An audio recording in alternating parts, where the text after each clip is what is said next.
And welcome to Shop Talk. This is your monthly info session and fun chat about selling vintage online. My name is Whitney. I am from Connard & Co. and I'll be joined here shortly by my co-host Nicole from Vintage Haven Shop. In case that you're watching on Spotify or YouTube, this is something that we present live on Instagram, and then we post the replays to Instagram Reels, YouTube, and Spotify afterwards. So some of the things that you hear and see might just be a little bit different. We're so thankful for everyone that is showing up. Today's topic is going to be all about shopping at markets. So, in the summertime, a lot of people start traveling for antiquing. I know that I just booked a VRBO to go down to Tulsa for a market in a few weeks. And I'm so excited also to talk to Nicole about her recent trip to France. So just so you know, if you guys can't stick around for the full episode, then you can just comment replay down below and I will drop you a link in your DMs for YouTube and Spotify where you can watch or listen to those replays. And I normally get them up within about 24 hours. And Nicole is coming on. Didn't even talk to her about it. I kind of told her I'm gonna go in blind. I'm just gonna come in and just talk to you about it. It worked. Good morning, Nicole. Good morning. If you're watching the replay, we had to restart the entire live, but now it's working, so we're just gonna go full steam ahead. Nicole, will you just introduce yourself really quick, just in case this is anyone's first time watching Shop Talk? Sure. Hi, everybody. I'm Nicole. I'm from Vintage Haven Shop. I'm located in New Jersey. I've been a small business owner since 2020, and I sell primarily on Instagram, but also on Etsy. And Whitney and I have been doing this for almost 2 years. It will be 2 years in September. It's crazy. That it's been almost 2 years. I know. Oh my gosh. It's so exciting.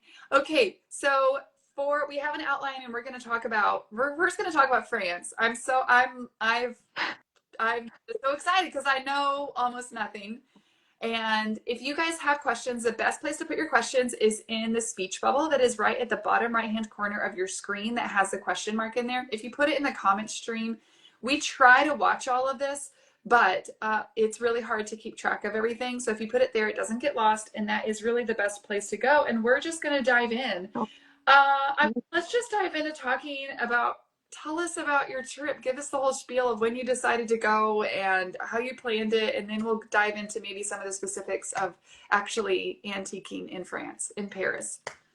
Okay, so I am very type A. I am like a planner. Everything needs not an itinerary per se, but some sort of an idea of what's going on every day. Or if I'm going to a new place, I need to research that place and know where to visit, where to eat, because we'll get into that later, but eating is a big part about traveling for me. I come from an Italian family, so it's all about food for us. But anyway, so that's typical me. This time I was just you know what? I just want to flâner is a word in French, which just kind of means to wander and let whatever happens type thing. So I was we're going to embrace that this time around because my husband and I went in 2017. That was actually our last big trip was in Paris. And then we decided to go back there to celebrate our 10-year anniversary, which we were there for. It was at the end of May. So I asked him, I was well, I always want to go back to Paris. And he was yeah, sure. It was pretty awesome. I would love to go back. I'm okay. But then this time I was we need to antique because the first time we went, it was more about sightseeing. And that was really before I got really into antiques. So this time around, I made it a point to research as much as I could, ask a couple friends who've been there. And then when Helen was on from Quintessentially French on episode 20, she was talking about shopping in Paris and in France. So I was able to kind of interview her on Shop Talk without you guys knowing why I was asking these questions. But so yeah, we decided to go for an anniversary. I knew I wanted to be there for a weekend because that's when the main markets happen. And I told him, I was like, listen, he's not really an antique person, but he comes to Brimfield with me and he likes to go every once in a while. Like this I could do every day. He's like, about it. But I was like, listen, like Saturday, Sunday, it's just gonna be like antiquing for like the first half of the day. Is that all right with you? And he's like, yeah, sure, let's do it. So it was really And fun. married for 10 years. Sorry, the Okay, siren's going off and the dog's probably gonna howl. Tammy. Okay, so you only stayed in Paris, right? You didn't travel outside and you didn't have to rent. Some of the people were asking about renting cars and whatnot, which we can talk about later in on markets. But how did you where did you stay at and how did you get around the city, especially carrying antiques? Sorry, I was muted. That was a long howling session. We stayed in Paris. We stayed in the same Airbnb the whole time. We were in so the neighborhoods they're like by number. So we stayed in the third arrondissement, which is just kind of like a neighborhood, I guess you would say. And we walked pretty much as we could. And then that was like the first when we arrived there on a Wednesday. And we walked Wednesday, Thursday, Friday, like nonstop. And then my legs were shot because I'm not used to walking that much. I mean, it's a city, right? So like if you want to go to the different like attractions or what like sites and things like that, Mhm. we ended up taking the metro, which is so easy. I don't know if you guys have like a major city near you. Like New York City's not far from me, so I've taken the subway before. I'm not like by any means an expert on the subway, but the Paris metro is very easy to navigate. They have the map right there, like at each metro location. You can see the metro, the M in a circle, on Google Maps. It's very easy to find, and it's €2.50 each trip. So like once you're in this metro, you can go to connecting trains to get where you need to be, and that's still just the €2.50. They do have day passes, but I think they were a little expensive, and we learned the hard way, and we just bought single rides every time. I think we spent like €50 just in metro, but it was much cheaper than like getting an Uber, or they have Bolt over there is like their Uber.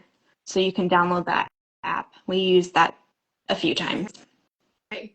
So, okay, so then tell us about all the different markets that you went to and how you found them and what kind of stuff that you saw there.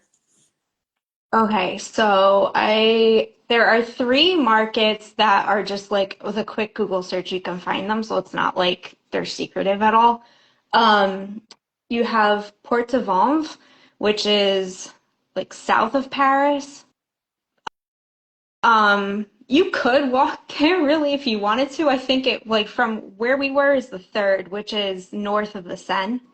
So if you're like looking at like the circle of Paris, there's like the river that runs right through it. And then there's like an island in between, and the one island has Notre Dame on it, and the other island has like, I mean, you could go through it, but I think it's more of like neighborhood. And then you go over the second bridge, and then it takes you into like the sixth and below. So then once we crossed over that bridge, that's like pretty much where most of um, the pop-up markets were like in the south part. Um, we ended up taking to go to Vanves. I think I would recommend going by like Bolt or Uber or by bus. When Helen was on, she had mentioned that there's really nothing around that area. So there's like lots of pickpockets by the metro. And seriously, they're like everywhere. Not that we encountered any, but I've heard people like on the metro talking about like how like this gentleman's dad almost got his wallet stolen and like a couple other people were talking about it. You just have to be aware Hmm. too. I'm sure Chicago or like LA, really anywhere. Um, but the Helen was saying that the safest way to get there is like by bus or like by Bolt. Hmm. So Vaughn was good. That's what did I say? They only set up on the weekend, so it's Saturday, Sunday, and it's outdoors, but it's always in the same location, Hmm. and it's year round. I think it depends on the weather, but I also heard from people that they set like some vendors will set up when it's snowing or raining, so it all like depends. I mean, we had some rain showers pass through when we were there, and then they just put like the tarps over their tables because there's like artwork. Yeah. Whitney, there was like one table full of like vintage and antique artwork, and it was getting rained on. And I was like, I just wanted to like throw my body on top of it because anyway, they took the tarps, which was good. So that and like pop-up showers happen frequently too. So I think you just have to like watch out for that. But so that was a good spot. It's outdoor. It depends on like not every vendor will be there every weekend, but from what I've heard that it's pretty consistent. And I Hmm. would say there's like about 100 or so people maybe that set up. Um, and you don't want to get there too early That's what because Americans wake up really early for sales and French people typically don't. I've Like especially the pop-up. So when we went to Vanves down in that area, Helen had shared, and you could find it online too. Um, the pop-up locations. There were two in the 15th arrondissement, which was not too far from Vanves, so we did all three of those in one day. Um, and we did the two pop-ups first. But I got there at like 7:30, I think. And you see the tents, but like everybody's still like it was like a ghost town. So around like 8:30, I think they were like pretty much set up. But then because we did those first, my husband got the addresses kind of screwed up. So like we ended up going to that one before we went to the main one. And I think if we did it the opposite, it would have been a little bit different, but it was all good. You made it. Um, yeah, we made it's all three very easily. Okay. And then there's also, so that one's on the south end of Paris, like outside of Paris. And then if you go like almost directly up north, like on the other side, which I was shocked by the setting that this location was in. So this is my French isn't that great, but they call it the MAP, Marche au Puce, Mar Marché aux Puces, which is like markets, like place of markets. Um, Saint-Ouen, Ouen, is up top, like on the top of Paris, but we took the metro there. Sorry, I was gonna say, and we'll put these names in the show notes just so you know. Like if you're thinking I have no idea how to spell any of these or even what she's saying, we'll put these in the show notes. You might not know what I'm saying either because I'm really trying to pronounce them correctly. But I was, how would you say? It was a very urban setting. So like when Mhm. you got out of the metro station, it was just like kind of like I wasn't expecting it to be so, how do you say it without saying it? I mean, urban. Yeah. Yeah, very urban makes sense. Yeah, but So it's just like watch yourself there, I would say, especially crossing like that main road to get to all of like like the areas to shop up there. Um, but so then up in that area there was like a covered like mall, I guess you would say. It was like a building with multi vendors in it. And then they also had like these vendor stalls, which I don't really know how to describe it because it's not like a strip mall kind of a setting. It was like a permanent vendor space Mhm. that they had like tarps or like gates to roll up, but it's like on a like not even on a street. How would you even say that? I should have prepared this a little No, bit better. I can You're visualize like it. in a it's a triangular like grid kind of like little like sidewalked areas, and then you can walk to each and go to each vendor there. It's a little bit of a maze, but they have maps, so that was interesting. I think because we went on a Monday, because that one's open Friday for dealers only. I think you just show paperwork. Saturday, Sunday, and Monday. But Monday, not everybody's going to be open. It's typically like primarily on the weekends is when you'll find most of the dealers open. The Hmm. thing with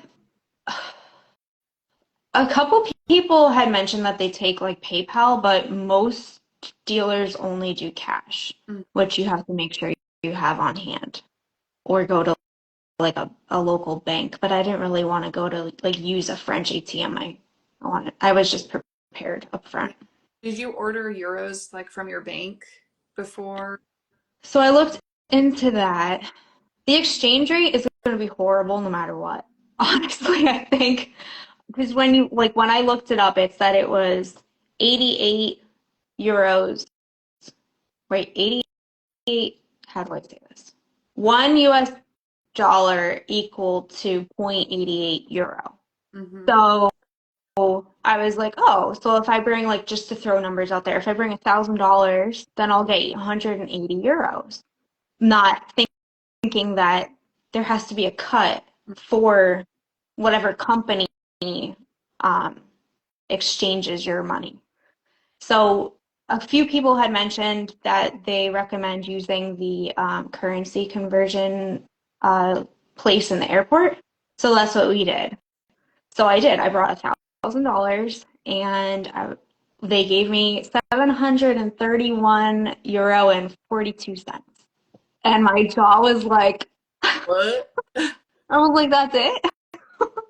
So you have to think about that too. Like when you buy things, so something might be, I don't know, 20 euro, and that's like, oh, that's not so bad. But you have to think like it's not 20 to 20. Like you have to see like what your like conversion rate actually is and how much you're paying in your currency versus the local currency. That's So that was a little bit of a shock because I was really excited. I found like a beautiful painting for myself and it was 60 euro and I was like, oh, it's 60. And then I did the math and I was like, oh, well, that's more than I thought it was going to be, but gotta just embrace it sometimes. I know. Um, Yeah. so those Yeah. are like the two like main markets that people go to. And then there's another one, the Puce de Ligue, Aligre. That one is outside, and I believe they set up daily there. So that's more of like a digger's paradise type thing. I think Helen just actually posted a reel about it, but it's not as like curated, I would say, because I think anyone can set up there. They don't have to be like a dealer. Mm-hmm. And that's in the 12th arrondissement. And that's really easy to access via walking if you're local or the metro or the bus. Mm-hmm. Um, and then they have like a covered like area for produce and baked goods and things like that there too. So you can get like your vintage stuff and it's more like flea markety, I guess you would say. And then you can get like your farmer's market there too. Kind of. So those are So, the ones that are permanent. go And ahead. then they have pop-ups that happen every weekend. And they rotate around the city so that not one area is always congested. So like you have to think about like traffic going through and like the people that live there and the businesses that are open and things like that because they don't always happen only on the weekends. We hit we hit two markets on a Wednesday and there was one on like a Tuesday and a Thursday as well. So it all kind of depends and they all like they could change like this, like Helen had mentioned, that there could be a cancellation or it could just like shift over a block or over like from the 5th to the 6th or something like that. So Yeah. you just have to keep up with it.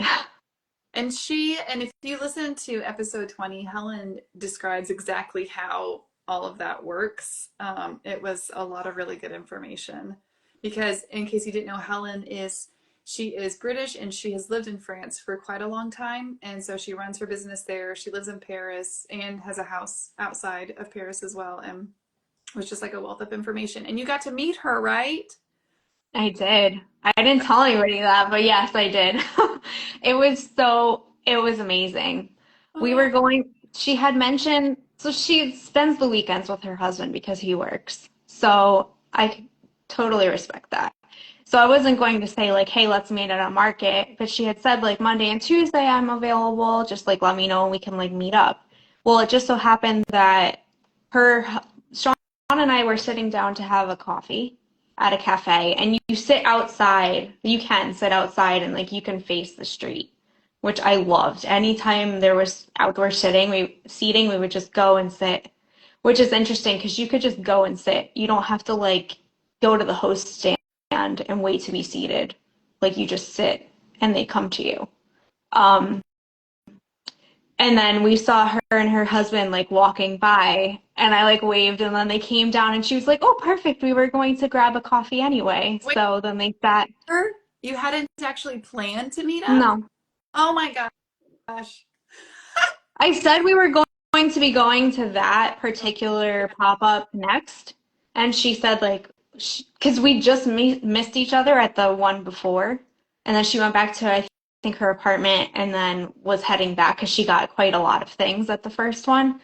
So she wanted to drop them off first and then head out. And then we just kind of like bumped into each other. But we ended up chatting for a long time. And it was actually funny because the waiter thought that our bill was together. So Sean was like, we almost got a free meal out of it because we had breakfast and coffee. But anyway, it was fun. And then we shopped a little bit together too. And I found a few things. A lot of things I wanted, but I didn't know if it would be worth trying to bring it back home. Like you can go to the post office, La Poste. You can go there and they can either pack it for you or you could pack it yourself. But like the cheapest rate was €50 for like a small box. So I was like, Yeah. and I could have brought another suitcase if I wanted to, but then you have to like check with your airline because like an additional bag was $100 Mhm. plus the bag that you're buying there, plus the contents of the bag, and then you need a bigger car to come pick you up to take you to the airport. So it's just like it's a lot of things to like consider. Mhm. Our main focus of the trip was not to go antiquing, so I wasn't like calling it a buying trip at all. And if I did, I would not be bringing one suitcase to bring things in.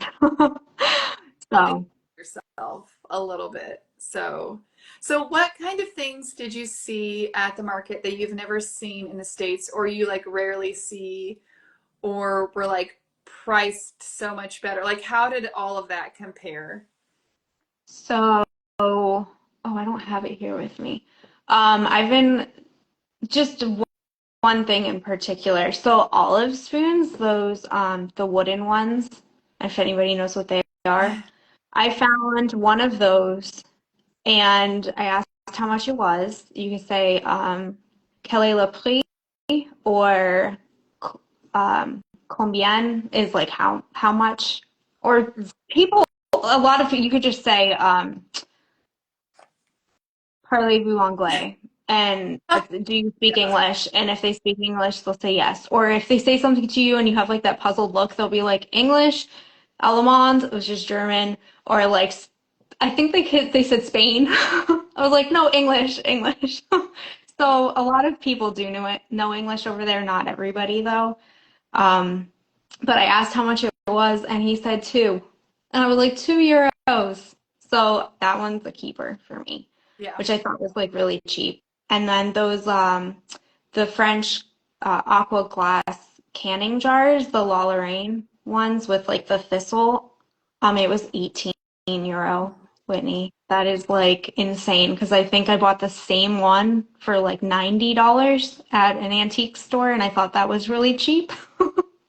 Yeah. So a few things are cheap, like are more affordable, I guess you would say, but a few things were a little bit more expensive. Mm. But I brought a couple things to show. Oh yeah, I'm going to show be us. keeping this one. But this guy was my first French ironstone piece that I found. I don't have one in my personal collection, so um, this one was €25, I think, which I don't think is really that bad. You just have to like consider the space it takes in your luggage Mhm. because That's a then really like it's, yeah. but what else? Other things, the furniture was beautiful. The Hmm. linens were beautiful. They were a little pricey. Um, Lots and lots of books, like really old books, some that were like over 100 euro each. It's so fascinating to look at them. Lots of China. So like not necessarily like ironstone, but just like like dining pieces. Hmm. Lots of silver plate, and honestly, I could tell you I did not bring home one piece of silver. First off, I don't really know what their markings mean, and I could have like looked that up ahead of time. And I didn't find very many serving pieces, and that's usually what I buy for the shop and for myself. There were lots of like place settings, so spoons, knives, forks, but I don't know, nothing really caught my eye in that way. Hmm. I think sometimes when you go, and this is true for me, no matter if it's like a new antique store or market or overseas, sometimes when you go the first time, it's just so much acclimating yourself to the environment and what you see and figuring out prices. It's actually better to not buy a whole bunch, like until you're more confident in what you're buying and you know, like this is a good price and I'm not going to see this often or whatnot. So, so how did you carry the stuff? Like if you're on the metro, did you just have really big bags that you carried your stuff home in and kind of pack it up? So Sean always brings his I mean, Sean, how did Sean carry the stuff? Right. no, I brought most of the heavy stuff. But Sean always brings his backpack around, which Mm, it's a I think it's called Go Ruck. So it's like an army grade backpack. It's like water repellent, all that kind of stuff. And it's pretty slim and it can hold like heavy things. But he brought that around. He kept like our waters in there and like our rain jackets if it was supposed to rain that day and like snacks, things like that. mhm, And then there was space in there for me to put like the one section of the backpack is really flat, so I put like paintings in there, so I knew that they were like protected and they weren't going to crumple. But otherwise, I just brought tote bags. mhm, Um, I know a lot of people bring around those like Hulken bags or like the bags on the wheels, but it just took up way too much space in the luggage, mhm, and I didn't want to have to worry about not having enough room for my items.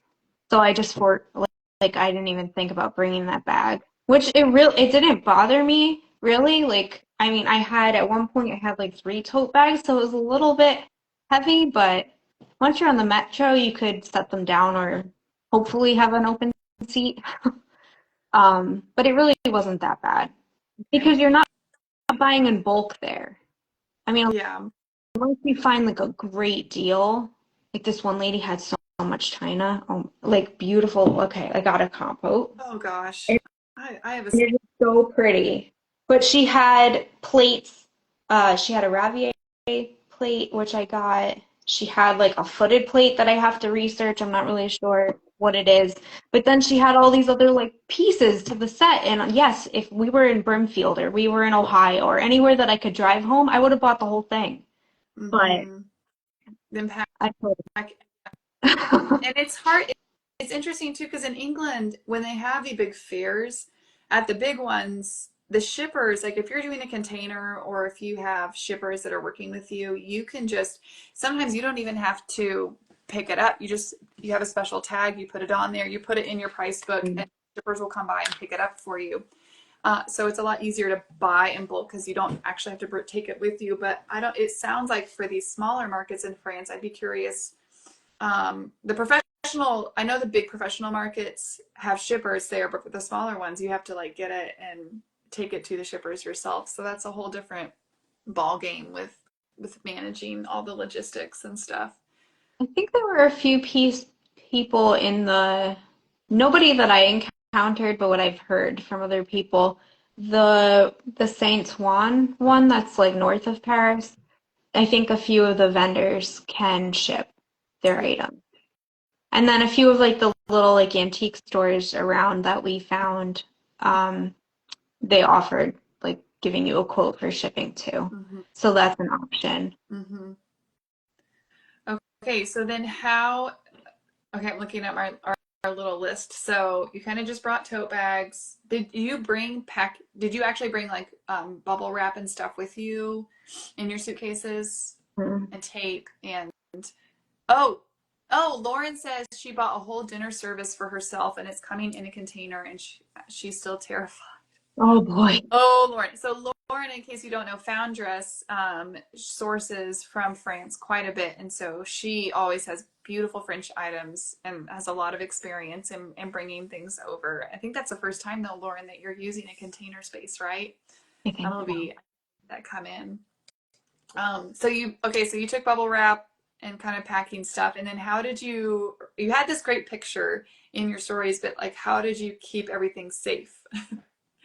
I almost had a full-on meltdown because I was so afraid that I wasn't packing it well enough and everything was going to just arrive like broken. And Sean reassured me. He's like, wait a minute. So you purposely bought the hard case luggage, right? You purposely bought it and it's hard case, like, right? No. What's going to happen to it? And I'm like, I don't know. It like gets banged around on the belts and things. Yeah. I mean, it's hard, right? So it's offering some sort of like protection for what the contents inside. So that I did buy, I think on Amazon, and I'll share like a link to some of the things that I can link after this. But I bought like I brought a carry-on that is like a hard shell luggage.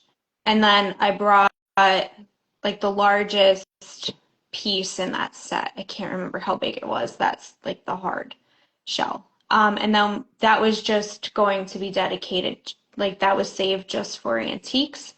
And then we managed to pack everything in like our larger like fabric suitcase, which was hard to stay under 50 pounds, especially with this. I need a lot of like products and the diffuser attachment and everything for the blow dryer. um, oh, and funny story, the steamer. So there wasn't an iron. We rented an Airbnb and I asked the woman ahead of time like if she had an iron. She said no, so I brought like the travel steamer, not thinking that the voltage is different or amperage.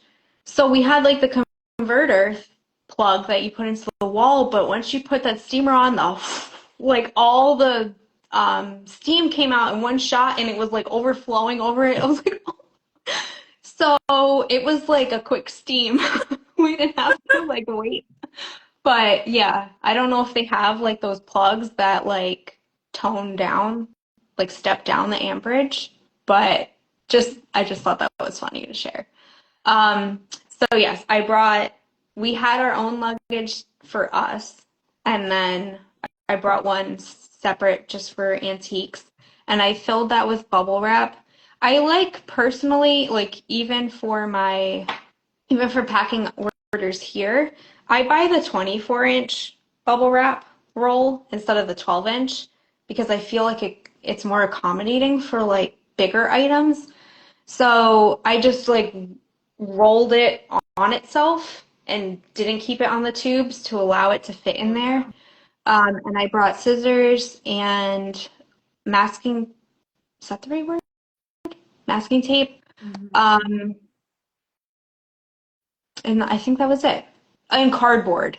So I brought some cardboard that I could like roll things in just in case if it was like really delicate, then it would have like the added protection. But we use clothes a lot to like pad items and to like put padding in between things because really, I don't know if you guys do it, but like when I come back from a trip, everything in the suitcase gets washed, whether we wore it or not, just because it was like traveling. So I was like, Phil, it's all going in the laundry anyway. And some of these pieces were a little bit dirty, but they had a sink. So I like washed them before I packed them to bring home. Mhm. But like this made me really nervous. And It's this amazing. was like, and I bought two compotes. So I used my husband's shirts because they're like bigger than mine. And I wrapped them around the base. So I think I took three shirts, I wrapped it around the base, and then I put something in the top because it does like dip in a little bit. And then I just like bubble wrapped it. Hmm. And I put that and the other one in my carry-on so that it wouldn't jostle around too much. Hmm. And other than those two pieces and a few like non-breakable, non-heavy items, and then lots of clothes just to like pad, that's what I put in my carry-on. Mhm. And then that other suitcase that I bought four saucier. So again, I put shirts around here, and I put like newspaper inside, and then I bubble wrapped them.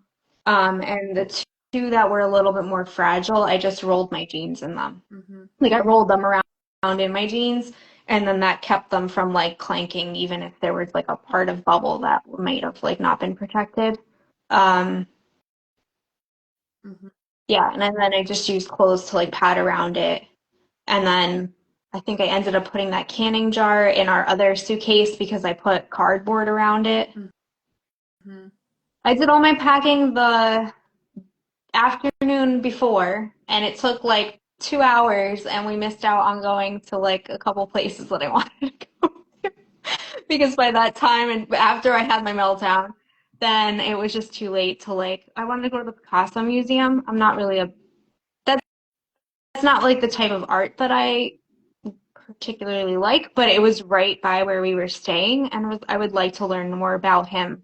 But then they closed at like 5:40, even though it says 6. But they start like heading people out at 5:40, so I like missed that. But I was a little Some frantic. Someone had a tip that she puts empty plastic water bottles in the bottom of her suitcase to buffer any impact. Saturday Vintage or RVA. Oh, Yeah, that makes sense. It is, yeah, it's like a whole thing of trying, and cardboard, the problem with cardboard is that it's heavy. But, I get these huge boxes that have all the fragile stuff from England, and there's not a single bubble wrap piece in it. It's all wrapped in cardboard and then the packing peanuts. And so, and then peanuts. So I really think the cardboard does a lot to protect things. So it's just figuring out, yeah, how to there's plenty of wine stores in Paris at least, so you can go out and get boxes and cut them up if you get really. hmm. That's true. And there's like a couple like packing stores in the city too, like that sell supplies that you can buy there. Your max 50 pounds. Max, yeah. Sorry, Lauren's Yeah, asking, that was can I get 50. 7? I don't know, man. Unless you have a special membership or something. I've only seen that 50 pounds is you 50 pounds and then you pay the overweight fee, which is quite a bit. I've been trying to research all of that. Well, for United, the overweight fee is the same as a new piece of luggage. So if I'm paying $100 because my piece of luggage was exceeded 50 pounds, I might as well just buy another bag Yeah. because I'm paying the $100 regardless. But that was another thing. We brought like the luggage scale. So Sean was like weighing, you like put it on the handle and you like pick it up. Sean was like weighing the bags I'm sure. before so we could Sorry, I'm figure out what needs to like, go. Oh my God, he was like you see this? Do you see doing this? his workout. I can't do that. 50 pounds is a lot to be pulling like that. That's That's how big my boxes are that arrive from England. I can't I have to unpack them downstairs. I can barely shove them through the front door. I can't lift them.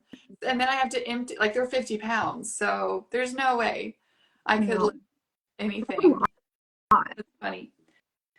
Okay, and then when you got to the airport, going through customs was super easy for you. For Um, me, yes, yeah. because I wasn't there on business. I was there, like we traveled for pleasure, not business. And I didn't buy like a ton. So I didn't have to worry about like there's an $800 threshold. I didn't have to worry about Going anything. over. I don't know how you that's wild. I have no self-control. So that's the thing when you guys talk about tariffs and you traveling overseas. And actually, it doesn't, whether it's business or pleasure, it doesn't matter. That's the crazy thing. But the de minimis is $800. So if it's under $800, you're free and clear. If you're over that, then by law and they're really, really cracking down on this coming through customs. I've talked to several people I had a friend, she had to use a customs broker, but she like had to declare it all and then have everything listed that you buy with the harmonization codes, the tariff code. I mean, it's like a whole thing. If you bring in more than $2,500 worth of goods, then whether that is in one shipment that gets shipped to you, or it's in a container, or it's in your suitcases, then you have to use a customs broker to actually do all of that paperwork for you. And it's a whole thing. You have to keep a list of everything, send it to the customs broker. She sends you back the paperwork and then any duties that are due, and you, those fees and stuff go through all of that. So sorry. I think you can probably hear my toddler.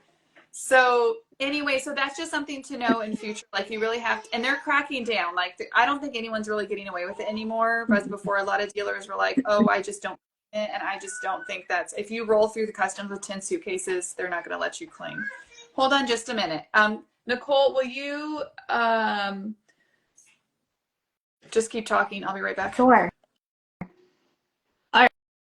All right, so there was a question that came through, like how much French do you really need to know to go over there? I mean, I have like school French.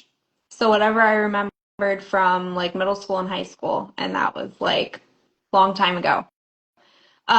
There were a few phrases like you should know like bonjour, madame or monsieur, depending if it's a man or a woman. Um, Always say that when you're like approaching them. I mean, you would say that when you go to like an American show too. You would say, "Hi, how are you?" type thing. They find it very rude if you don't say bonjour. So I would just say do that. Um, S'il vous plaît is please, and merci is thank you. Um, I had mentioned before, like quel est le prix or combien s'il vous plaît, like how much, please, type thing. Those are like to ask about the prices. And then you also have to be prepared. So if they don't speak English, they're going to say the price in French. So you either have to have a pretty good understanding of how much everything, like what the numbers are in French, or I would say like bring like a notepad and you can just have them like jot it down because not everybody there. I came across a few vendors that didn't know any English besides like hello and thank you. So I had to like think about what the number was in my head from like what I learned in school. But I would just say like bring a notepad maybe so then they can write it down. And then when you leave, just say like bonne journée, which is like have a good day, because it's just polite. Mm-hmm. But really, I don't think you need to know that much French. I think if you have a good Because Paris is such like a tourist mm-hmm. city Mm-hmm. that I feel, and there are people that come from all over. I mean, you could drive in or take like a train ride from Switzerland, from Germany, from Italy, from Denmark. Like really, you can come in from all like other um, non-French speaking countries. So I think English is like their common language that people typically know, especially like the restaurants. A lot of the places that you go to eat, they'll like know at least basic English. Mm-hmm. Yeah. And I just like anywhere in any market, if you're polite and you smile and they can see that you're making an effort to, they're going to meet you halfway, you know. They can see that you're trying, and I think a sense of humor goes a long way too. Like you have to be able to laugh at yourself if you get a number wrong or there's a miscommunication, Mm-hmm. you know, something like that, then I just think it like people are going to meet you halfway. So, but I have heard that like greeting people is really, really important. Like don't just rush up to a stall and just say, "How much is this?" It's like, Oh yeah, no, that's rude. no, you have to make an effort. Oh, and also like if you bump into somebody or if you want to get by, just say pardon, like pardon. American, Mm-hmm. like pardon. It's just like, oh, excuse me, or like, Good. especially on the metro when you're all like you're crammed in there like sardines and you're trying to get off at your stop. You just say like pardon, and like they know, like they'll move out of the way. That's a very Midwest thing. We apologize for everything. Like if you step on my foot, I'm like, "Oh my gosh, I'm sorry." I'm like it's It's very much a Midwest, like Midwesterners, we have that down. That's so funny. So, and then, okay, I did have one. So this was a list of question that before we dive into more American markets and things, someone, oh, actually, there are a couple of questions. You didn't go to any commercial markets where you need reseller documentation, right? So No. we refer back to episode 20 for that because Helen talked a bit about what you have to do there. And then is traveling overseas really worth the cost of the trip? Oh, sorry. Lauren just said they can be, French dealers can be very insulted when you don't greet them before asking about a piece or a price. Yes. Yep. Soft skills, people. I feel like bonjour kind of like starts your conversation. So Yes. Like it's like, you go or in a like shop. bonsoir. Yeah. If it's like the bonsoir, if it's like the Mm-hmm. evening, you say like good. Mm-hmm. You don't say like Bonsoir. good day anymore. You switch over. Mm-hmm. Yes, and I think that's true. Any like you go in a restaurant, you go in like anywhere you go in, the first thing you do is you greet someone, and it's not just the vendors, that you're shopping with. It's anywhere. So, It's um, on Instagram too, I think. Like when people just like DM you and say, I want this. Instead of like, hi, I'm like, hi, nice to meet you. I How are you? Hope you're good. I listen. I work with a lot of UK dealers, and they're seriously so nice, so much nicer than Americans. I'm just gonna say it. Like if I get a message from them, hey, how are you? Hi, how are you doing? Hope you're having a good day. Blah blah blah, and then they say, anyways, like it's very personal. Whereas Americans, it's just a different cultural norm. But I always try to channel like my inner Brit when especially when I'm reaching out to someone, like introduce yourself, say hi, say what I like about their account, and then go into it's just that personal connection is so important because it's like you're acknowledging them as a person, not just, there's even Alan. Sorry. So just talking about when I message someone, like you're acknowledging that they're a person. They're not just a shop or, um, and so just make that human connection, which is really, really, really important. And that should be true. It doesn't matter, guys. Do that for anyone, American or not. Just do that for everyone, and the internet would be a much nicer place. Lauren says most of the dealers speak English pretty well, but not all of them do. And I've seen some of them that are great dealers be frustrated with an American who just assumes they speak English. Okay. Yeah, sorry. Okay, guys, I also lived in Southeast Asia for 3 years. I lived in Cambodia for 3 years and traveled quite a bit throughout Southeast Asia. Um, and that woman still got the painting that she was making a deal on, but she walked away leaving the dealer upset. We remember we're ambassadors to our countries. There is nothing more arrogant than an American who assumes that everyone speaks English and assumes that they don't have to make an effort in the language of the country in which they're traveling. And I living in Cambodia now that this was like 10 years ago, 11 years ago that we left, but like most people didn't speak English. Our landlords, we shared a house with a Cambodian family, no English whatsoever. It was so fun, but it's just, even if you don't be afraid of messing. That's why I said before, like try your best. You're gonna Mhm. mess it up. You're gonna have an accent. They might laugh at you a little bit. You can laugh at yourself a little bit, and then they'll probably just speak fluent English with you, and that's fine, But at Yeah. least again, you're reaching out and I mean, trying. they pretty much know you speak English by the way you say bonjour. So if you say bonjour, then they're gonna like, okay, English. Like they're not gonna know, like you're definitely not French. Yeah. Yes, and yep. So okay, but is traveling overseas really worth the cost of the trip? Okay, as a recovering expat, I'm like, heck yes. I don't care how much it costs. It's always worth it. But I think this person is specifically asking, is it worth as a dealer, especially since we have to travel a long ways to get outside of the Mhm. US, whether you're going to Canada, especially since I'm in Kansas, it's like the only place I can get to on a direct flight is like Puerto Vallarta in Mexico. So, um, anyway, so is it worth traveling?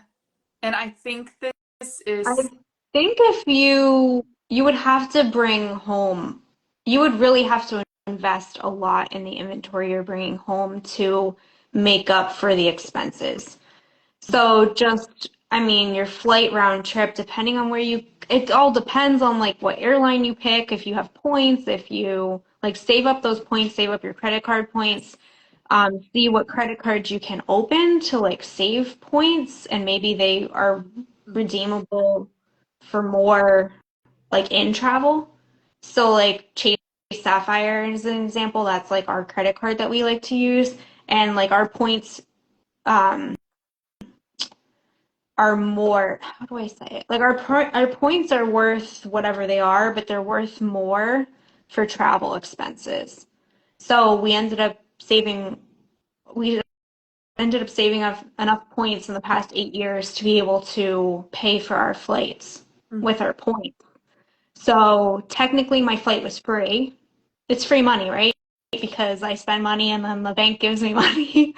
So our flights were free, but then you have to think about like lodging, and you have to think about transportation and the either like the shuttle or the taxi or the bus or whatever to get to and from the airport, and all your food and everything like that. And then plus the items that you're buying. Mm-hmm. So I think like for me and what I brought home, it was not worth going there just to buy what I brought. But that wasn't the purpose of the trip. So I think you really have to, and that goes for any market really. I mean, when we drove over to like Ohio, which we'll get into in a little bit, like that's a lot of driving. That's a lot of miles and gas and everything like that. And then the hotel and all the food for two people because Sean goes with me. So then I really needed to make it worth the trip, I think, if you look at it in that sense. Yeah, I just like any trip, it's all about volume. So for me, I'm looking to go to England in October, and I'm kind of, which this can be a separate conversation, but I am a big fan of credit card points and sign-on bonuses. And if you have really, really good credit and you're very good with your money and you pay it all off, the fact that our business, that we're constantly buying inventory and we're constantly paying shipping labels right there. So I have enough points right now just from the past maybe just 6 months to a year, not even a year, I don't think. I'm going to be able to pay for both of our flights with points for my husband and I, probably pay for a lot of the hotel and pay for a lot of the car rental. And that is through careful management, and also not like that's just careful financial management. And there's also the best way to maximize your credit card points is not to pay through Chase's travel portal or any credit card portal, but you take your points and then you transfer them with transfer bonuses. So for example, American Express right now has a 30% transfer bonus for British Airways. So you can take your 100,000 points, transfer them, and they're worth 130,000 points on that membership for that specific airline. And so you can be really strategic. You can, instead of getting a one-to-one point conversion for your points, which is what you would get normally on, I think Chase is 1.25, but you can transfer to other airlines and get even more.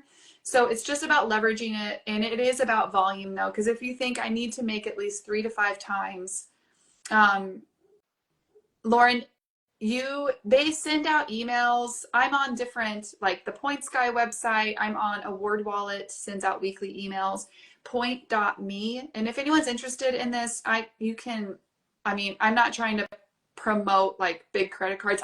This is an option. If you're really, really good with money, then there can be good sign-on bonuses for that. And then point.me is a website that you can look up, and they will show you, like if I put a route in, like round trip to London, they show me all the transfer bonuses that are active right now and what airlines to use. Like when I fly there, I might use American Airlines, and when I fly back, I might be on United because of the way that they show you all the fees and everything. So again, it's just like, how can we maximize the money that we're spending in our business to reward our business? And if it's overwhelming and it's too much to manage, that's totally fine. You can also find ways to save on airlines, like stay in a VRBO, cook your own meals, eat out, be careful with those kinds of expenses. But again, if you're thinking I need to make 3 to 5 times, if your trip costs you $5,000, and then you spend another $5,000 on inventory, you need to be buying enough inventory that's going to net you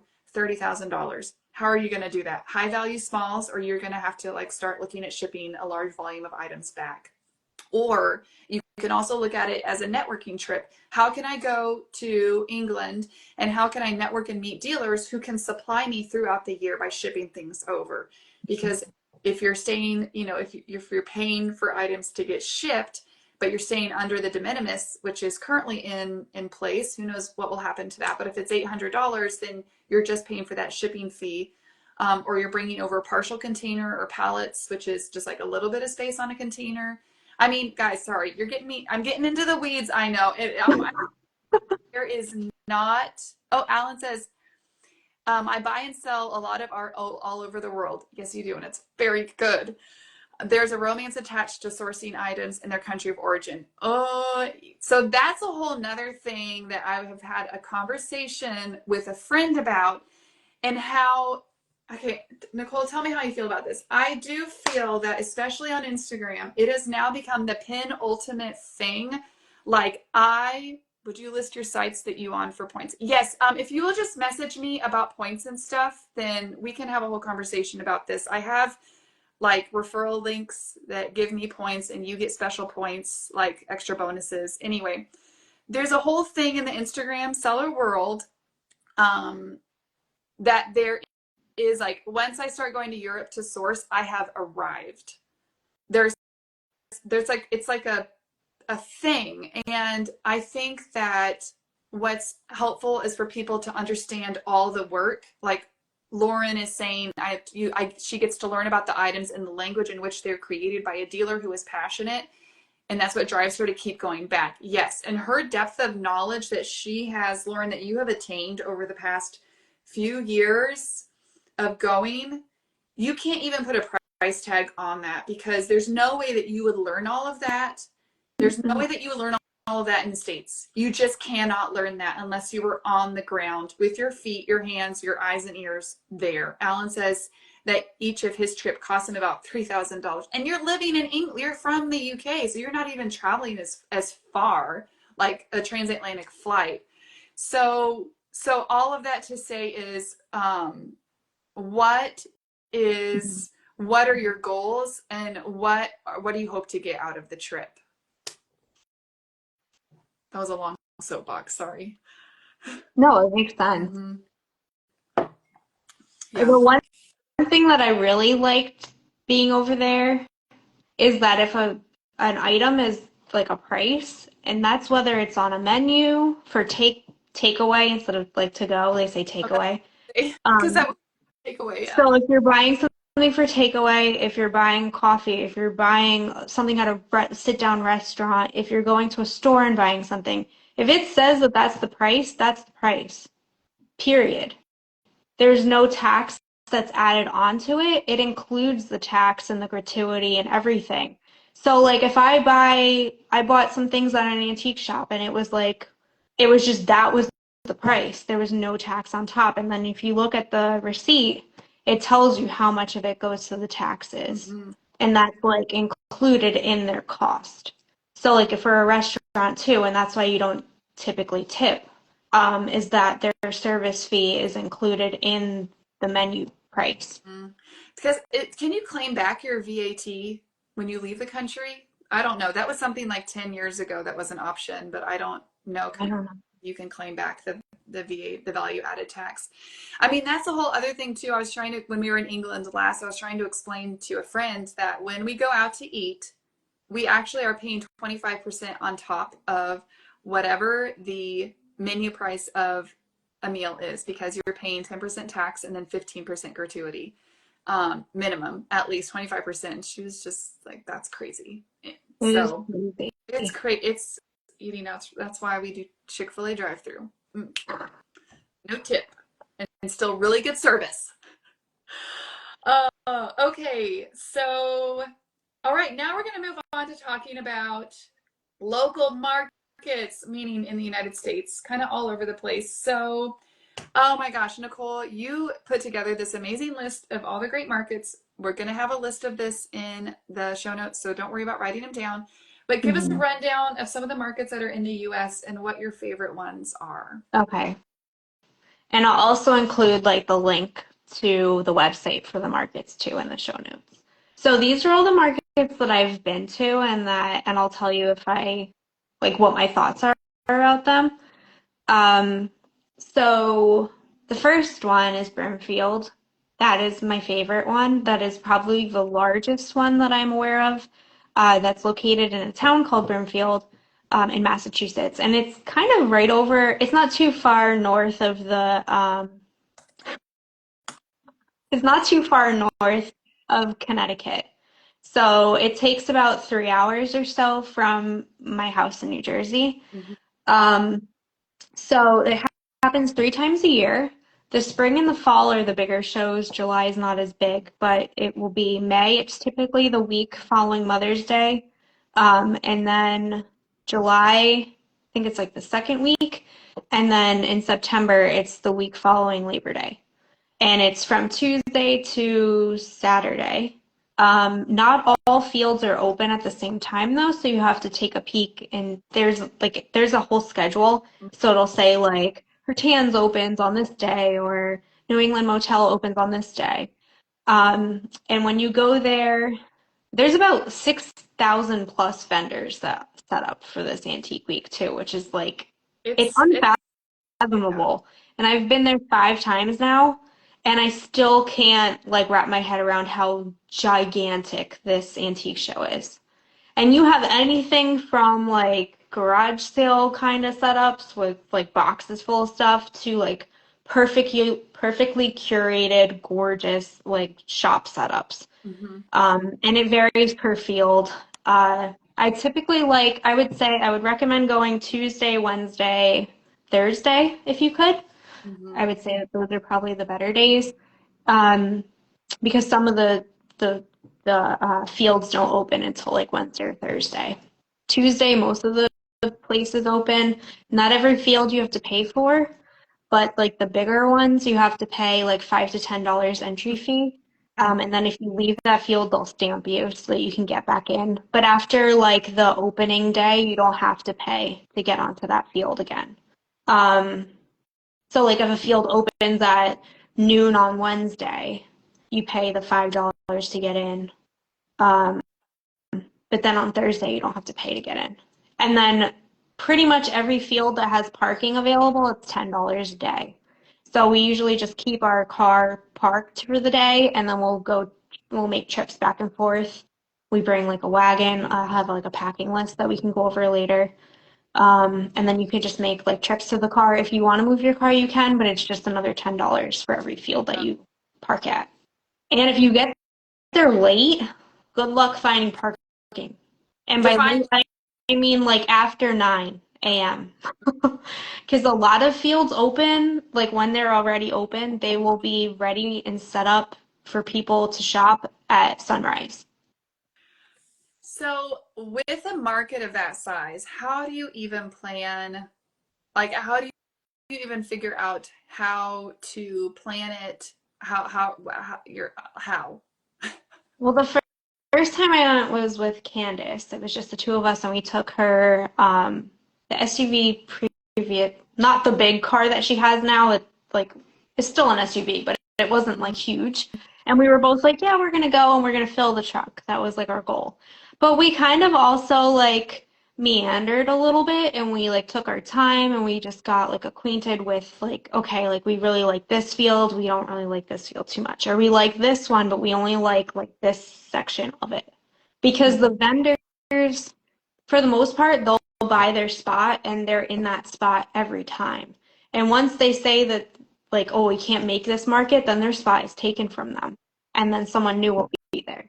So I think if you plan on going more than once, you have to have an idea or you have to take note of like, okay, I really like the maize field, but I have to go all the way in the back. Or I really like this there's a bottle guy that I like to go to and he's at the maize field and I know like where his location is and he's like my first spot every time I go when that field opens.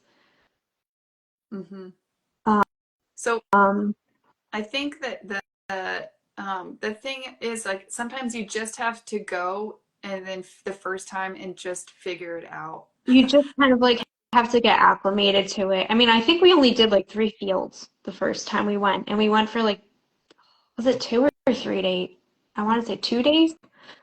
If you can go like Tuesday to Friday, that would be ideal. I Yeah. think just because there's so much to go through.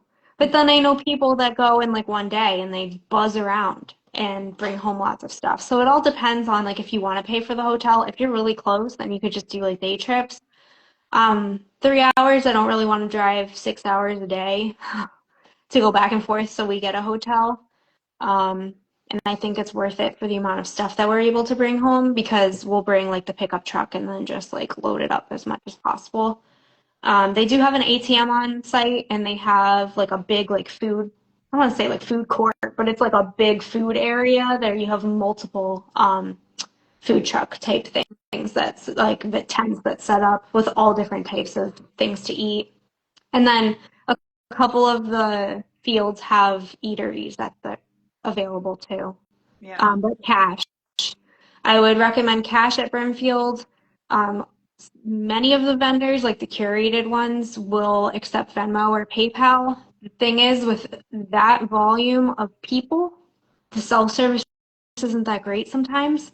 So it might take like 20 minutes for your Venmo payment to go through. And do you really want to deal with that? I would just bring money. So I go with like a budget in mind and I'll take that much money out. And then if I need to, like en route from like my hotel to the field, I'll get money or the ATMs. Oh, and then Lauren said that the ATMs have limits and charge. Yeah, they charge you for each transaction. So, and then your bank might also charge you because you're using a different ATM. So just bring money. Yeah. And you can always lock it in your glove box too. Like if you bring like thousands of dollars, like you don't have to carry that on you at all times. So you can like set some aside if you want. I would lose it. I'm not worried about actually being robbed, even though Andrew did have he had his iPhone pickpocketed when we lived in Cambodia. So we've been through that. I would probably just lose it. I'd hide it somewhere and then I'd forget. So you gotta like tell someone. And also dealers take business checks. That's good Oh to yes, you I said that.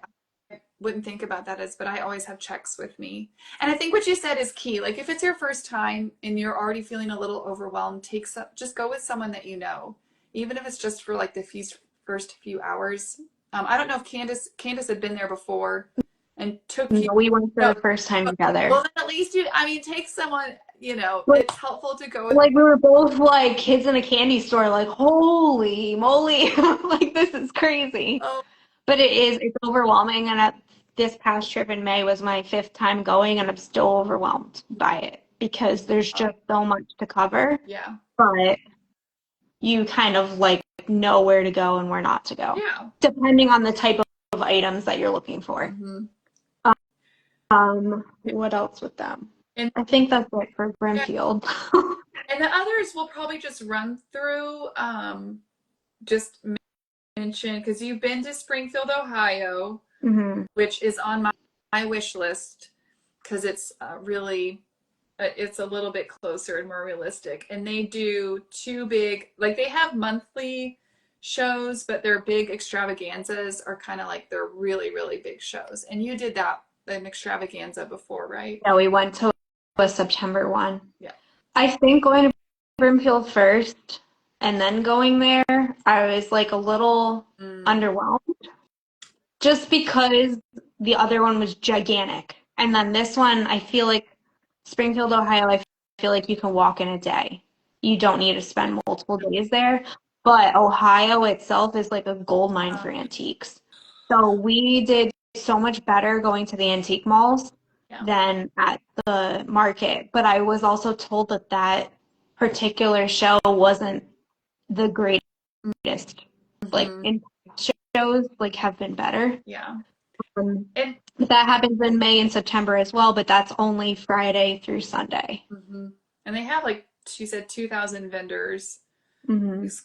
And then you could buy your tickets online for that, or you can buy them when you're going to, like when you're entering. Brimfield, you buy everything in person. So like it's $10 to park cash, like when you go in. It's $5 to enter per person cash when you go in. Like there's no ahead of time paying for that. You're buying everything in cash. Whereas a lot of the other markets, you can pay for your tickets, like you can get like the early ticket sales where you might get a discounted price, Mm-hmm. or you can pay like the full price closer to the date or at the Mm-hmm. door. And that one was $20 for early bird, which just gets you in the morning. But then it like that's your pass for the whole weekend. Yeah. And then I, or it's like $12 general admission after. So I don't know if it's like from 6 to or from like 8 to 12 or whatever is like early bird, and then like the afternoon is general admission. Can't remember the times, but all these websites will have all of the information, like FAQ pages and things like that too, that we'll share. and I do feel like paying a little bit extra to be the first one in the door is worth it Definitely. because fine, you're going to snap up the best deals. I'm like a early bird person. Uh, and then also there's more leaf blowers. Madison Buckville Rockville. Buck Madison Book. Brockville was up in New York.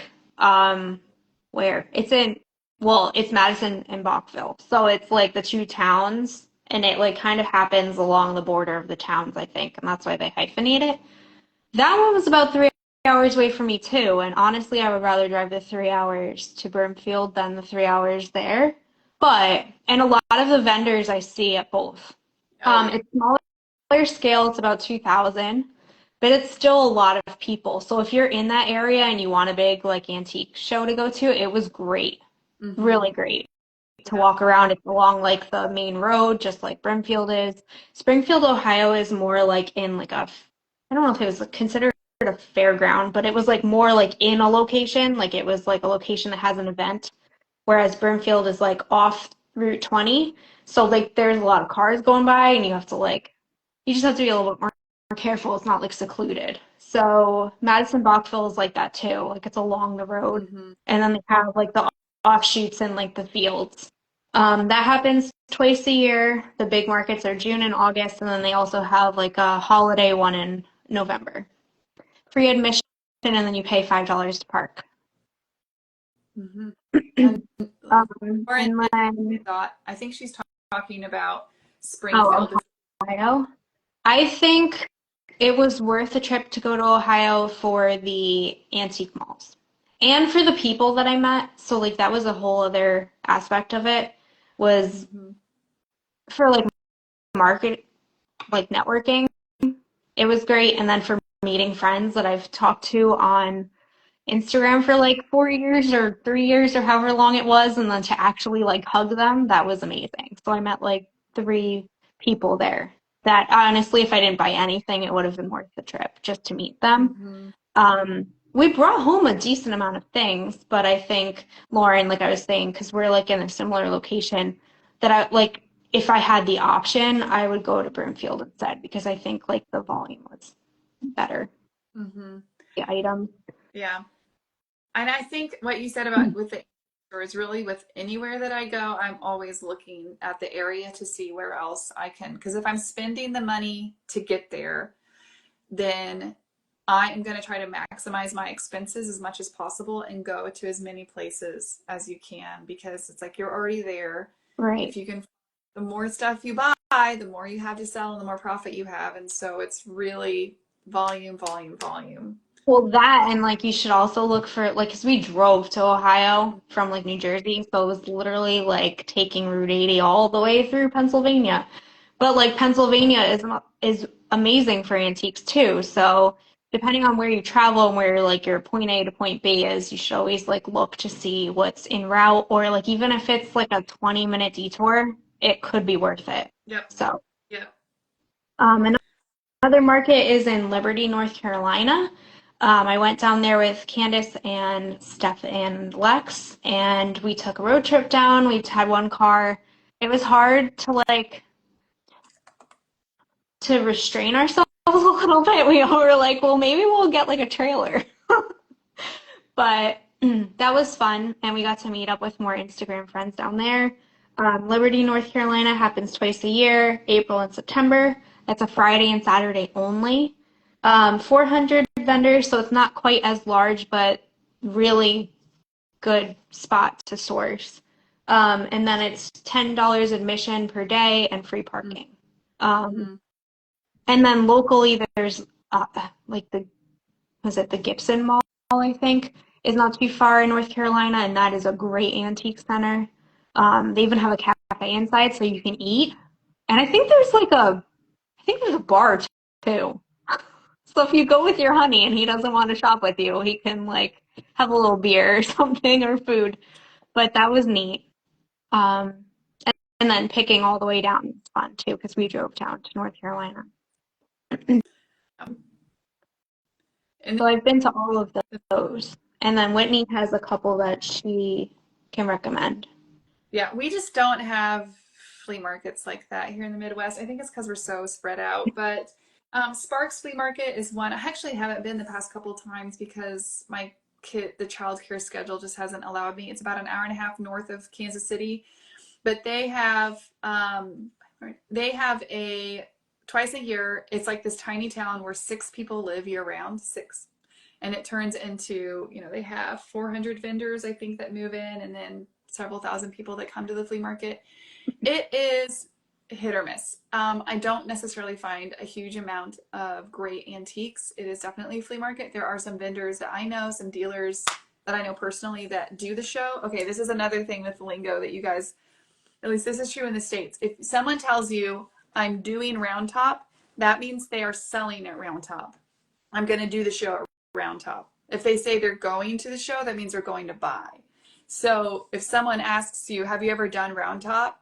And you say yes, that means you say that you've sold there, like that you've been a dealer there. Just a little bit of like lingo. But so I have some friends that do the show, and so it's worth it to kind of go. It's open Friday through Saturday, but they start setting up like Tuesday, and you can go Tuesday or Wednesday or Thursday, which is great because I mean, it's just open, and you park along this county highway. It's a 2-lane road.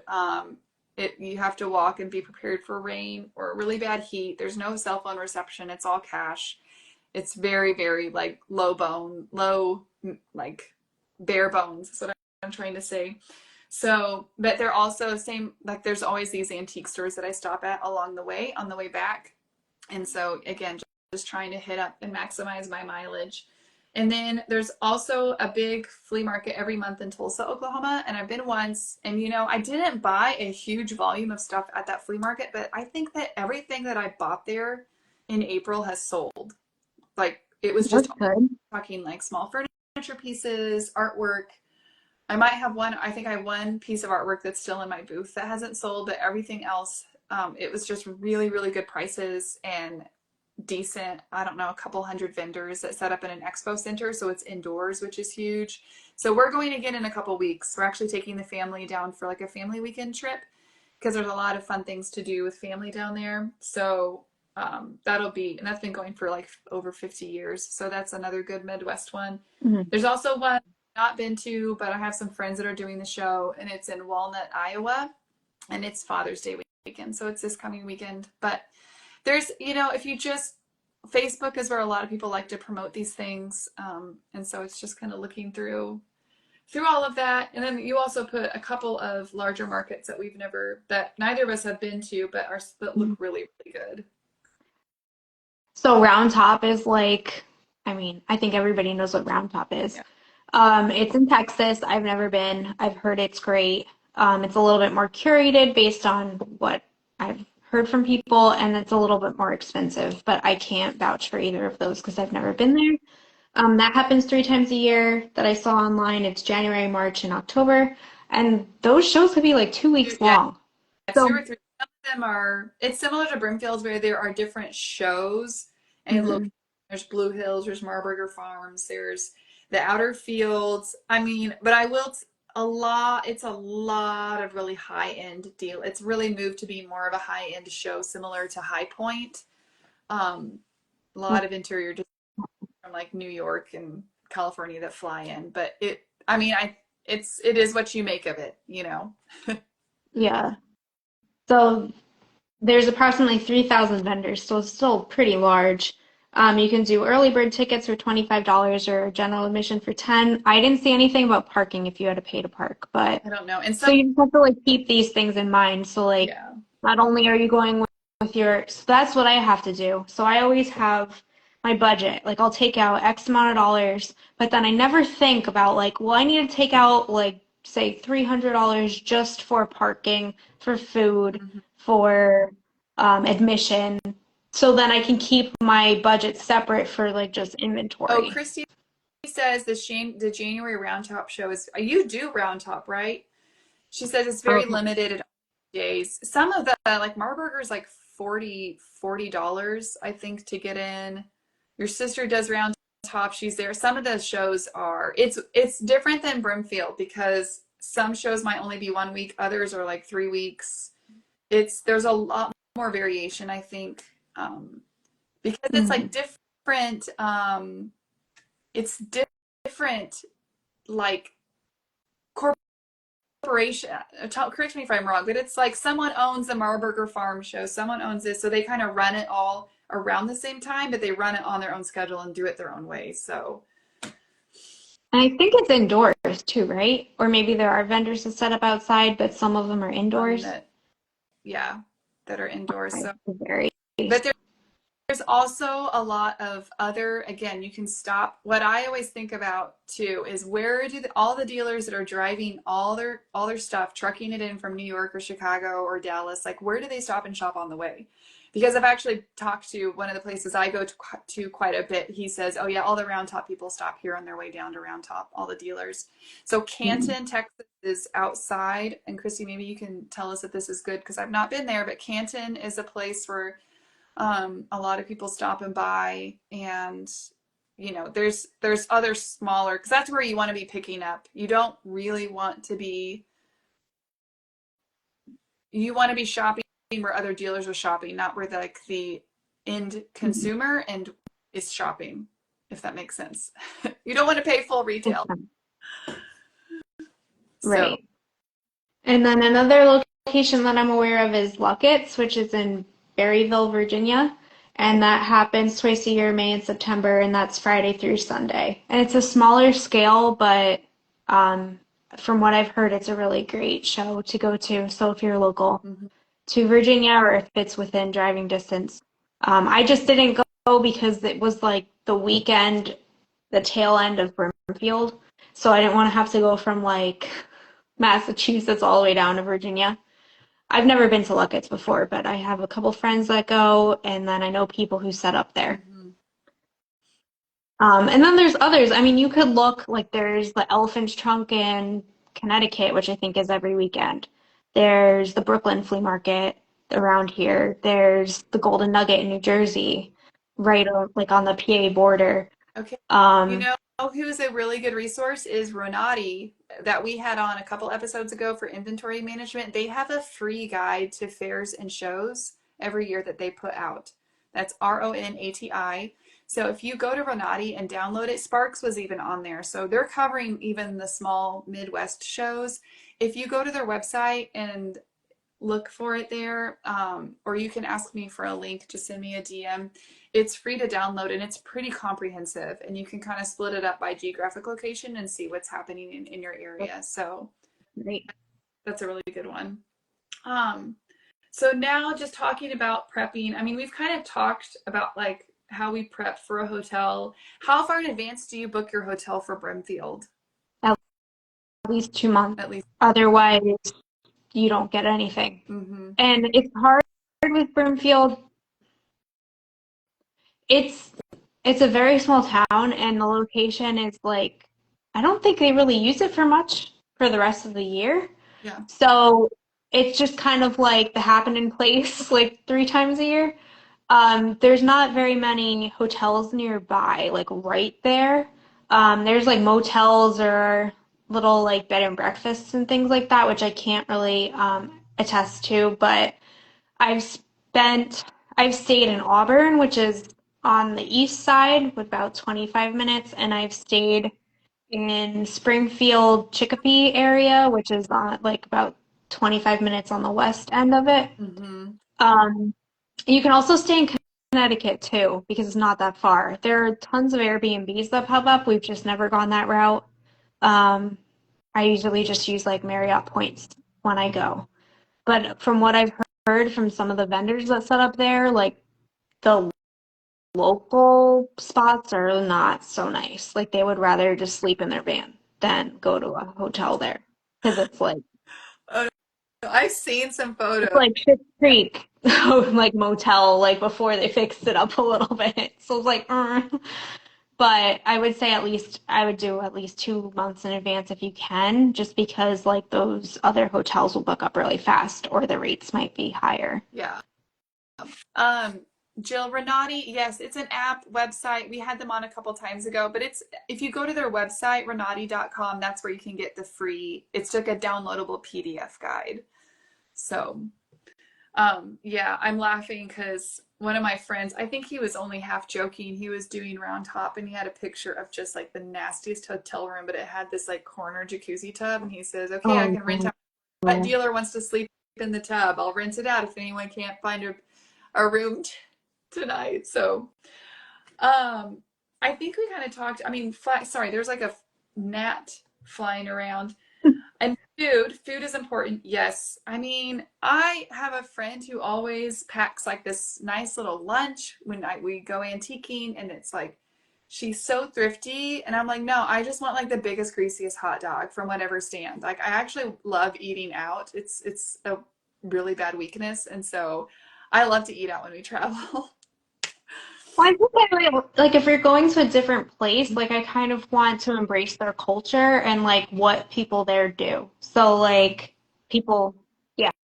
So like especially like if you're going out of state, okay, like in Ohio, like what type of like things do people eat here? It might be a little bit different than like New Jersey or like the way that they say. Like I will never forget when Candace and I went to go get pizza from the stand in Brimfield, and a native was asking for a cheese and a garlic slice, and I was like, "Oh, garlic!" But like that's Alex, their like that's just their accent, and I will never forget that because it was so funny. But oh, that's anyway, not funny. I'm not making fun of him, but I just like not. we're I'm laughing, not used to a garlic we're pizza laughing either. That's like not common. understanding it. We're laughing ourselves for being like, I don't know what you're saying. Oh, But yeah, it's that's all about food for me. So like when we drove to Ohio, I was like looking for spots to stop, like Goodwills, thrift stores, antique stores in Pennsylvania, but also like, oh, what town looks like it has cute little like restaurants? And then we stopped along the way. mm, yes. I do. But I love bring to eat. snacks too and extra water. If you don't want to bring water bottles, it's a lot easier just to buy gallons of water, and then you could refill your water bottle, like your insulated ones, and then it stays nice and cool. Mm-hmm. Um, Yeah. yeah. And talking about driving, like mileage. Okay, I just started using Mile IQ, and it's an app and it automatically tracks your mileage, and it does cost, you get like 40 free trips every month. So if you're not actually driving that much, you could use the free version. Before I was recording my odometer readings like in an app, the notes app in my phone, and or you can use the trip A, trip B. But honestly, for me, it is worth paying $90 a year. So what is that divided by 12? I don't know. Not that much. Whatever it is, Wow. like a couple dollars a week, and it just saves me so much time. Because especially because how many times are you on a personal trip and then you see a garage sale or something and you stop? Well, then you can deduct the trip to that location and from that location. And then it's much easier to do that retroactively than like planning ahead and being like, I mean, I do that any big family road trip. Like when we go down to Tulsa, it really is. I will deduct all that mileage, but like we'll probably stop somewhere along the way. If we have to use the restroom, or stop at an antique store, and then it's all business. So that app has been really just, I'm big on paying for automation so that I don't have to think about stuff. Um, It's convenient. yes, I will always pay for that. And then, Um, oh, and then another thing is if you're coming over here and you're not used to our weather, if you're not used to like cooler climate states, mhm. dress accordingly because I did not. One, when we went to Springfield, Ohio, I was like, oh, I'll bring shorts and I'll bring like a sweatshirt and I'll bring like sneakers and I'll bring sandals or whatever. It was like 40 one morning. Yeah. Yep. So It, if you're going to wear shorts, maybe grab like pull-on ones and like wear pants in the morning or like wear sweatpants over your shorts. Like Sean wears sweatpants and he just takes them off when it gets warmer. But it could be like 40s in the morning and then like 70 by like 12. hmm So you kind of have to like make sure you dress for that and then also dress for rain. So like bring like an umbrella, bring a tarp for your wagon if you bring a wagon, bring like sneakers that maybe you don't care about or like boots. Um, you don't have to be glamorous to go antiquing, even though yes, it like you might feel better doing it or your content might be prettier, but it's usually shorts and a t-shirt and a sweatshirt for me and sneakers. Yeah. Um, but yeah, just be prepared. It will always rain at Brimfield at least one day. So be prepared. We bought tarps at Walmart and so we had them just in case. And then we had that like torrential downpour.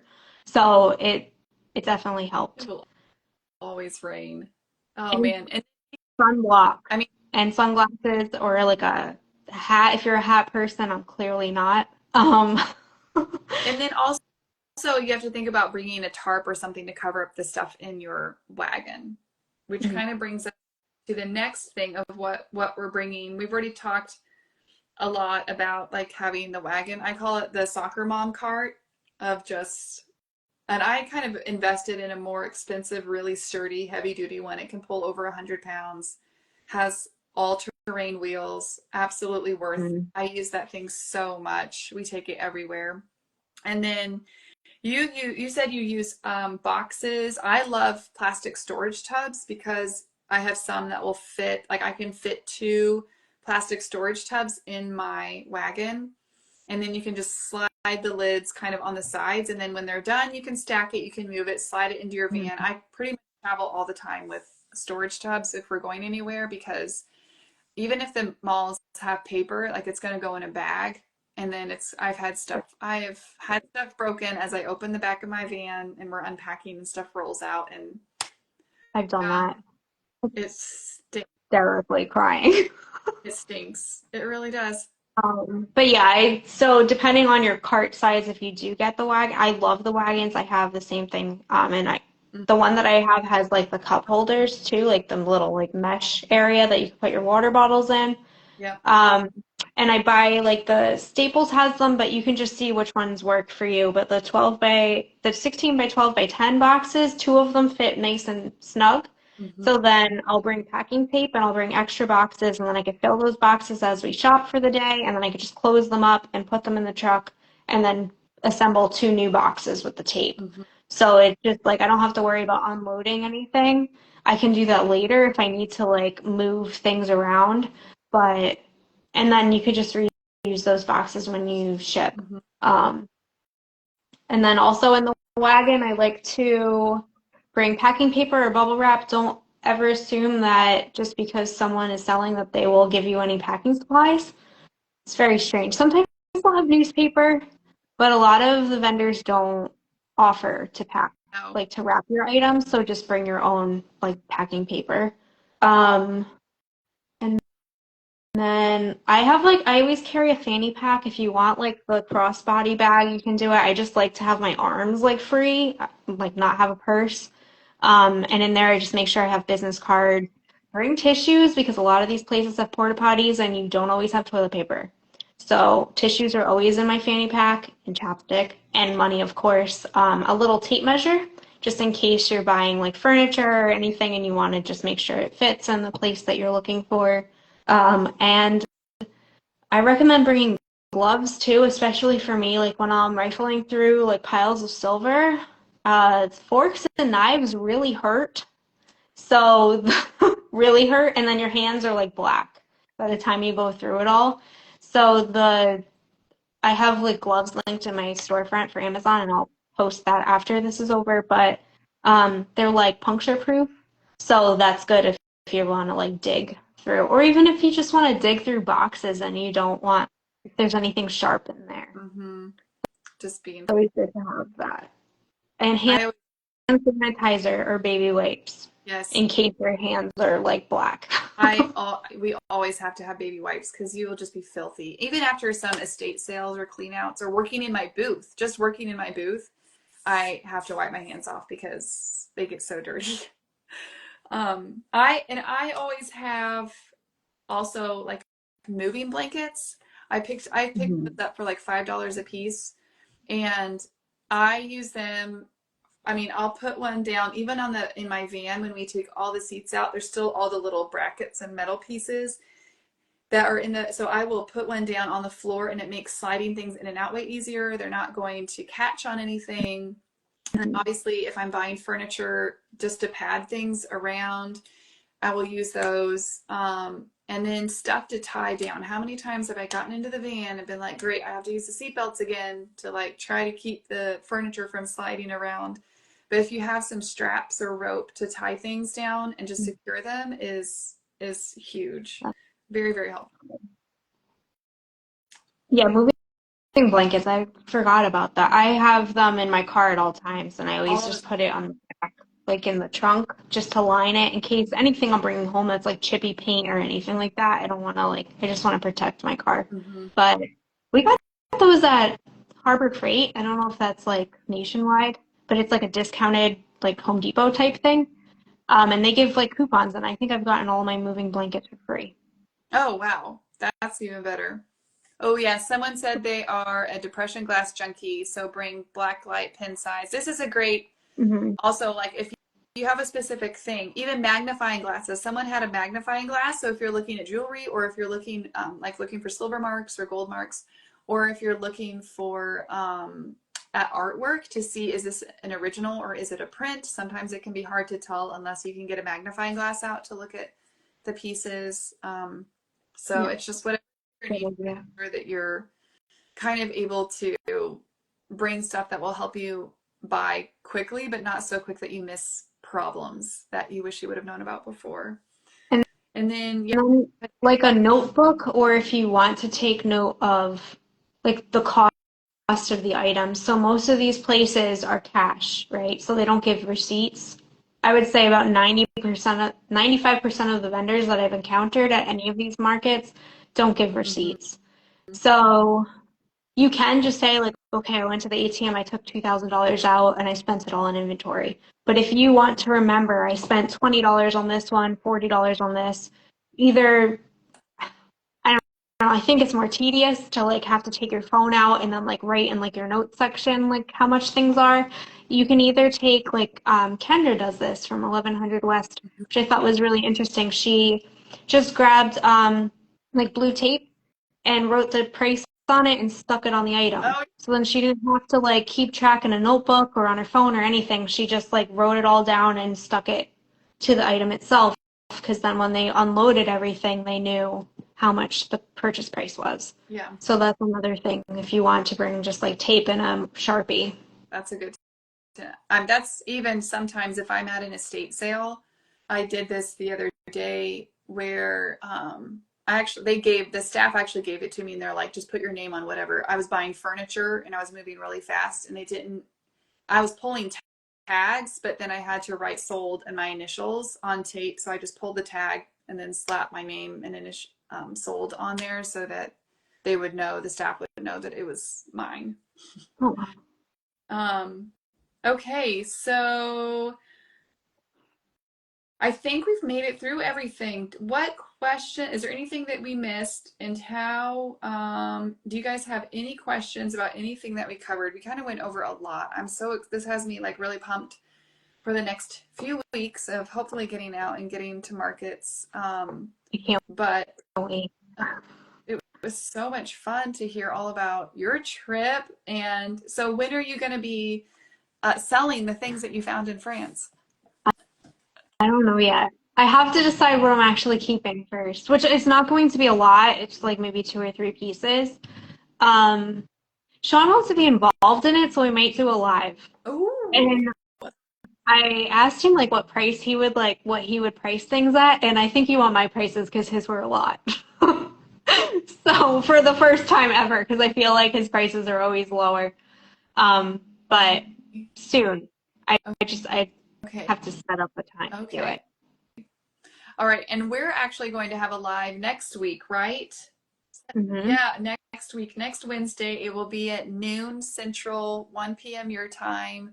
We're shifting our monthly live sale to later in the day, thankfully, now that we're on a summer schedule. But yeah, if you guys want to get the replay links for this in for Spotify or YouTube, then just say comment replay down below, or you can just watch my profile. I'll have that on later today. But this was so much It fun. was really fun. But thank you. And then our next one is happening Oh, it's in in early July. We need to confirm July. that. And just like we mentioned, we may be switching. We may be switching. I think we are, especially after today with the issues of having you on. We're probably going to switch to a pre-recorded format. There is a way to live stream some of it. We're going to figure all of that out, but we've just had so many issues with tech difficulties on Instagram, especially when we invite on a third person. And so we want to make sure that you guys have the best experience. And we love the interactive format, but unfortunately, Instagram just doesn't play nice always. It's just not built for what we're trying. Honestly, it's not built for what we are trying to use it for. Is really the main thing. Is that's kind of where the problems are coming from. But we will give you guys details on all of that as we get through. But yeah, thank you so much for being here. Yes, thank you. It's always fun to have the interactions with people when it's live. It is, yeah. Hopefully we Let us know if you have any questions on anything we covered. We're going to have all the locations in the show notes. And then I'm going to be sharing some links to things that I think will better prepare you for market season in my stories. yeah. All right. Bye. So thank you.